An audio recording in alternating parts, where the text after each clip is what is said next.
नमस्कार, पूर्ण चंद्र कांडपाल।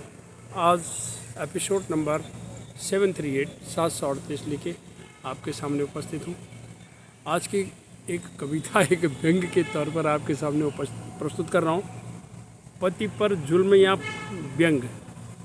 पति पर जुल्म का एक जो व्यंग है, ये जुल्म है या अधिकार है? पहले ये सवाल ये आपने खुद सोचना कि ये जुल्म है या ये अधिकार है। तो मैं इससे पहले ही कह देता हूँ, जिनकी अभी शादी नहीं हुई है कृपया वो इसको न सुने, और अगर सुनते हैं तो इसको व्यंग और जुल्म के तौर पर ही लीजिए, बाकी इसको मत लीजिए। तो आपको मैं इतना ही बता देना चाहता हूँ। तो इसमें कृपया ध्यान, तो एक कविता थी और कहीं पर लिखी हुई थी, तो उसमें ये कहा गया था, क्या कहा गया था कि कृपया ध्यान से पढ़ें, कृपया ध्यान से पढ़ें और गंभीरता से पढ़ें, कई बार पढ़ें। कृपया ध्यान से पढ़ें, गंभीरता से पढ़ें और कई बार पढ़ें। पत्नी से भूल के भी न लड़ें, पत्नी से भूल के भी न लड़ें, और लड़ोगे तो मुंह की खाओगे, लड़ोगे तो मुंह की खाओगे और किसी को बता भी नहीं पाओगे। लड़ोगे तो मुंह की खाओगे और किसी को बता भी नहीं पाओगे। कैसे बताओगे? किस मुंह से बताओगे कि उसने ये किया, उसने वो किया? ये तो आप बता ही नहीं पाओगे, नहीं पाओगे। पति की जेब से पैसे चोरी करना, पति की जासूसी करना, पति के जेब से पैसे चोरी करना, पति की जासूसी करना, पति से नखरे उठवाना, पति से नखरे उठवाना और पति से झूठ बोलना, पति से झूठ बोलना। और आगे क्या है? खर्च किए गए पैसे का हिसाब न देना। पैसे लेंगी लेकिन ये नहीं पूछिए आपकी ये इसका क्या करा। तो खर्च किए गए पैसे का हिसाब न देना, पति के आगे धरने पर बैठना। कि कई का तो किस्सा आप सबको मालूम ही है, ऐसे धरने पर बैठी अपना काम छोड़ के चली गई, दशरथ के प्राण चले गए, उसकी परवाह नहीं करी कि कहीं नहीं। वो बात अलग थी कि कहीं को दशरथ कितना प्यार करते थे, ये भी तो एक बात है देखने के लिए। ये इतिहास साक्षी है ये पौराणिक कथा में।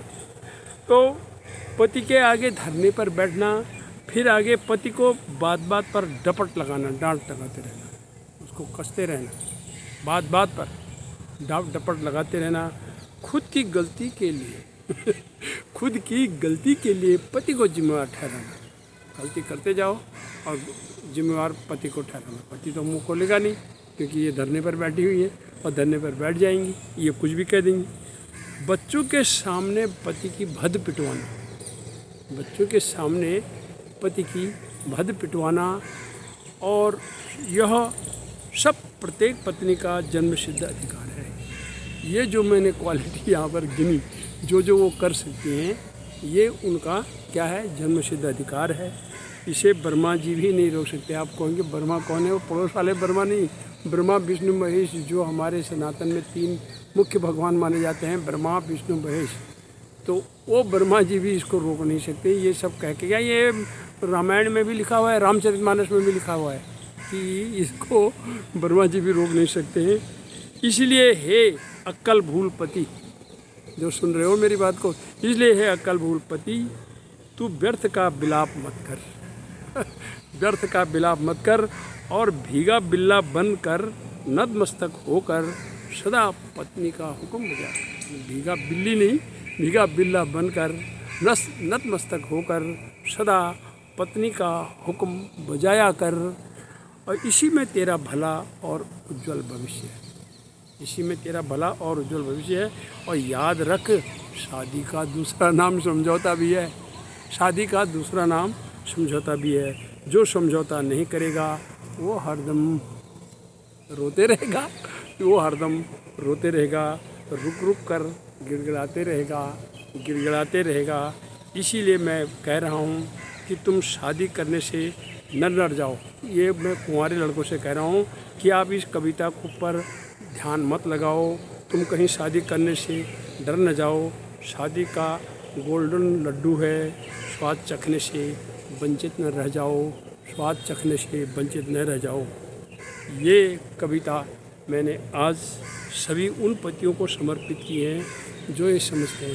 लेकिन इसको व्यंग्य के तौर पर लीजिएगा, इसको जुल्म के तौर पर नहीं लीजिएगा। क्योंकि शादी आप करेंगे तो ये जुल्म और ये व्यंग्य तो आपको सहन करने ही पड़ेंगे, क्योंकि आपको समझौता भी करना है और गृहस्थी भी चलाना है, और याद रखना है दशरथ को भी, और याद रखना है कैकेयी को भी।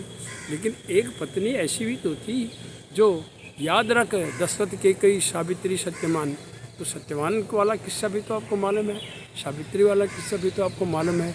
इसलिए याद रखिए, तो वैसे ज़्यादा गंभीर होने की ज़रूरत नहीं, ये सिर्फ व्यंग्य है। अपनी गाड़ी खुद चलाइए। नमस्कार, धन्यवाद।